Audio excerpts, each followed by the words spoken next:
Hello my viewers, welcome back to channel. It's called as Mathematics by Rumina, and in this video today we're going to understand about your remaining question of 5.1 question number 28 to 34. I'm going to wind up the exercise. Simple questions बचे हैं, जल्दी जल्दी इनको wind up करते हैं. इससे पहले आपको और सारे paths मिल जाएंगे which we have already done the questions with. So it says me find the value of k so that the function f is continuous at the indicated point. मतलब ये इस वाले point पर जो है मेरा function क्या है, continuous है, तो it is just saying me कि मुझे क्या करना है, मुझे value of k find करनी है. So एक चीज़ यहाँ पे observe करो. सिंस मुझे क्या करना होगा, मुझे लेफ्ट हैंड लिमिट निकालनी होगी एंड मुझे मेरी राइट हैंड लिमिट भी निकालनी होगी. So let's work on it together. So limit x tends to pi minus में फंक्शन क्या आएगा, ये वाला आएगा kx प्लस 1. उठा के यहाँ पे पाई पुट कर देंगे तो क्या आएगा, pi k plus 1. Similarly we will find the right hand limit, that is limit x tends to pi plus पे I know my function is cos x. So which is equals to cos x, that would be equals to your cos of pi. अब cos pi क्या होता है, so we all know that जो zero है वही pi की value है. So basically मुझे क्या पता है, my cos 0 is 1, so my cos pi would be minus 1. ये आ गया. ये दोनों क्या होंगे, इक्वल होंगे because they are continuous. That means कि pi k plus 1 is equals to minus 1. यहाँ पे शिफ्ट करेंगे तो कितना आएगा, k pi is equals to minus one that is minus 2. So k is equals to -2 upon pi. So that means our value of k is -2 upon pi, and that was our answer. Simple question था, easy to understand था. Next question, find the value of k so that the function f is continuous at x equals to 5. Same concept है, same everything is same. Even if you want you can just take it as a homework. मैं जल्दी जल्दी से solve कर रही हूँ ताकि अगर बाई चांस कोई डाउट है तो प्लीज़ एक बार आप देख लीजिएगा. फॉर 5 माइनस मेरे पास के एक्स प्लस 1 होगा, पुट कर दो तो 5k प्लस 1 आ गया. Similarly we will find the right hand limit, that is limit x tends to 5 plus पे क्या होगा 3x minus 5, that would be your 3 into 5 is 15 minus 5 is 10. So 5k plus 1 is equals to 10. So 5k is equals to 9, that is 10 minus 1 is 9, and k would be equal to 9/5, and that is your answer. Simple question, simple concept. Next question भी same ही है.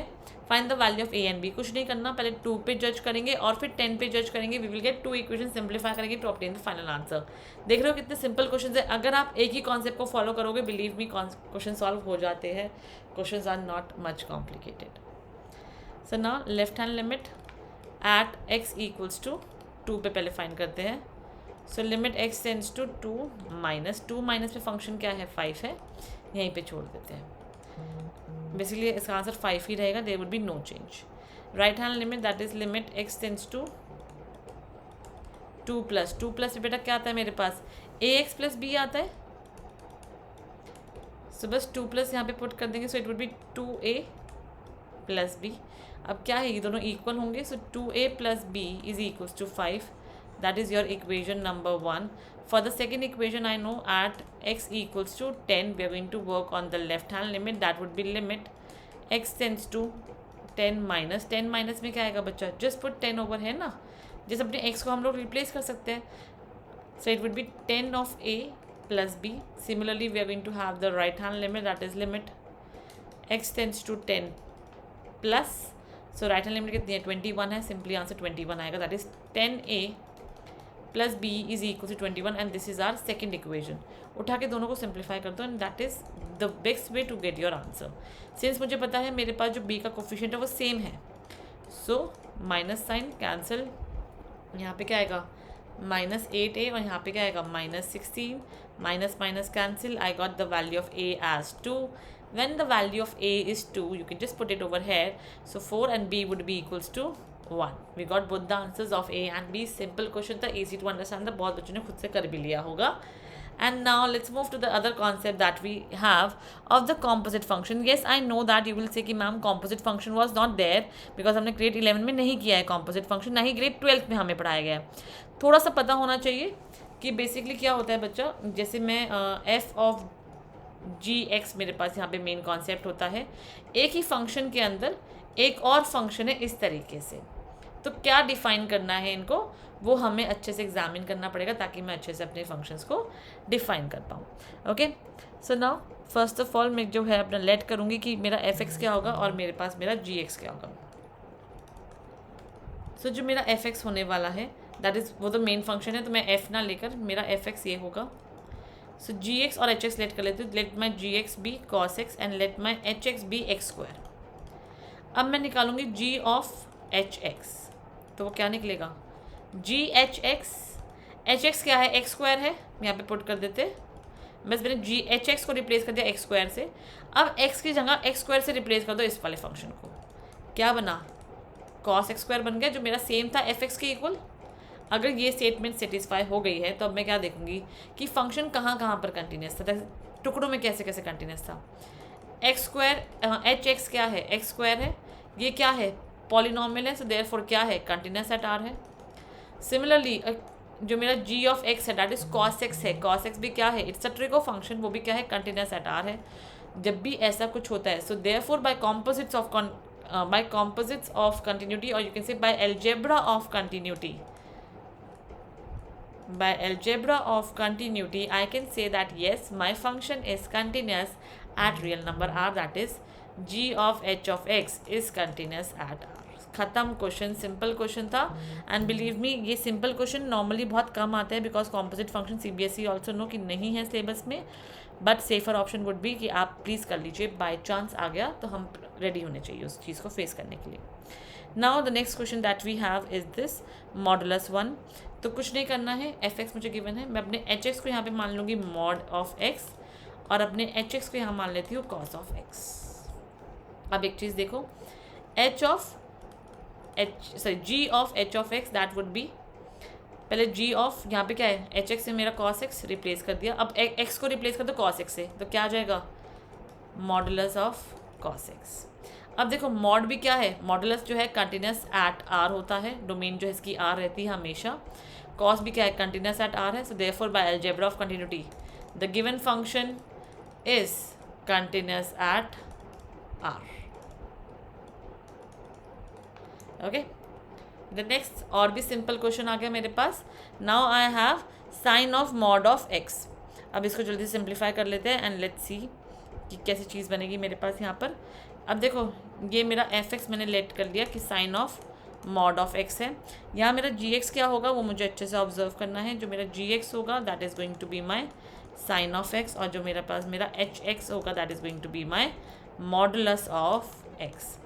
सो that would be your g of h x. So which will be basically g of h क्या है? Modulus x है. यहाँ पे रख दिया.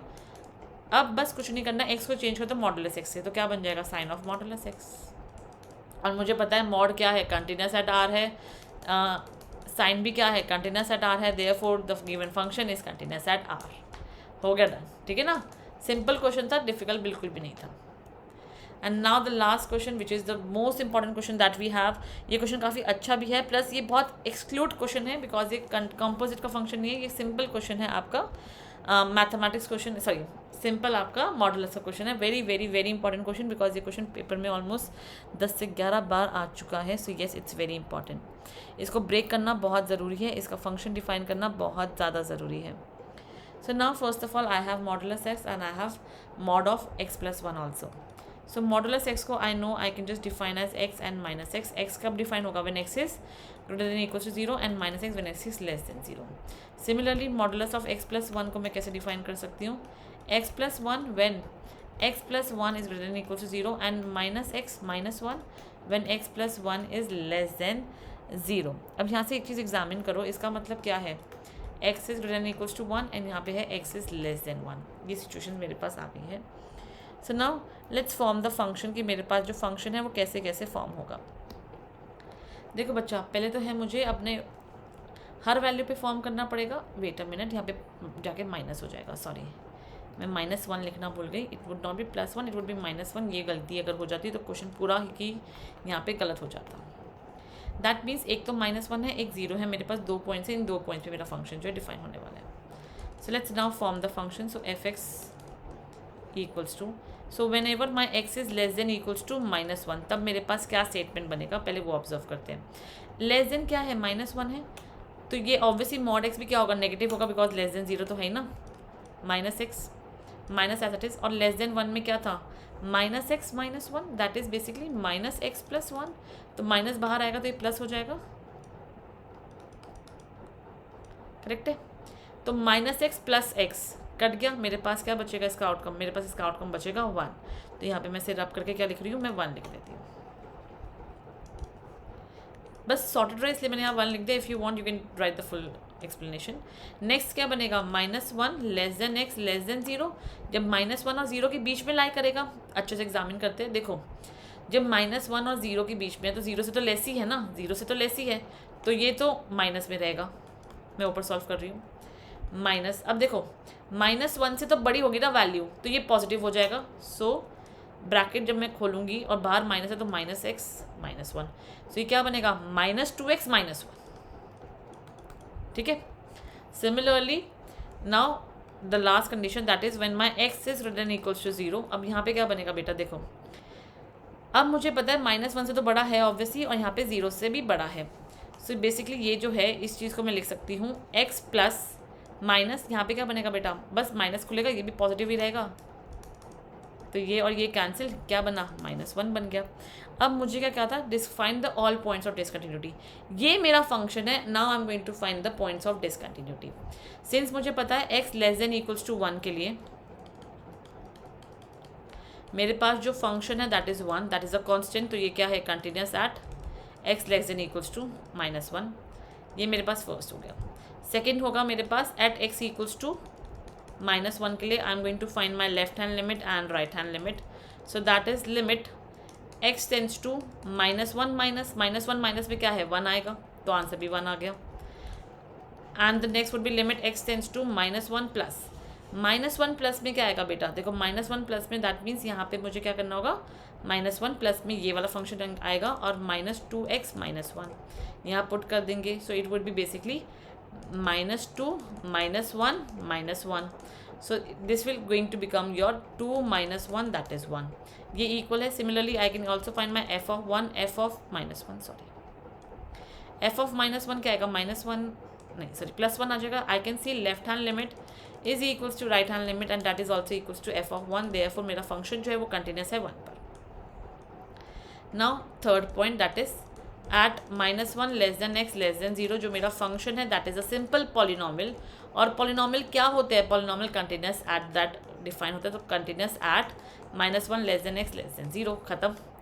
Now the second last point that is x equals to 0 पे we are going to find the left hand limit and the right hand limit also.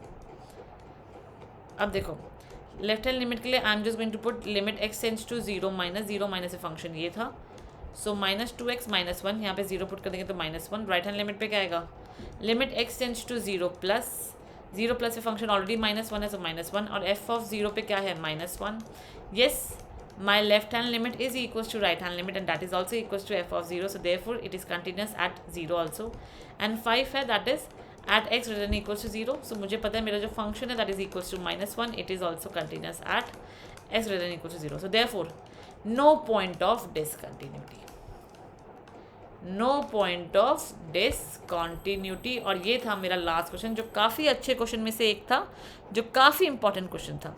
I hope यहाँ तक अच्छे से सबको क्लियर हुआ होगा, कोई भी डाउट नहीं होगा। If you have certain doubt या कुछ भी चीज़ें हैं तो please don't forget to comment me below. And मैंने इसका PYQ ऑलरेडी शेयर कर रखा है, please go and watch that PYQ। काफ़ी अच्छे क्वेश्चन है जो उसमें मैंने कवर करे हैं। Thank you so much everyone. So just stay tune, पढ़ते रहो एंड अपने अच्छे नंबर लाते रहो। Bye bye, happy life.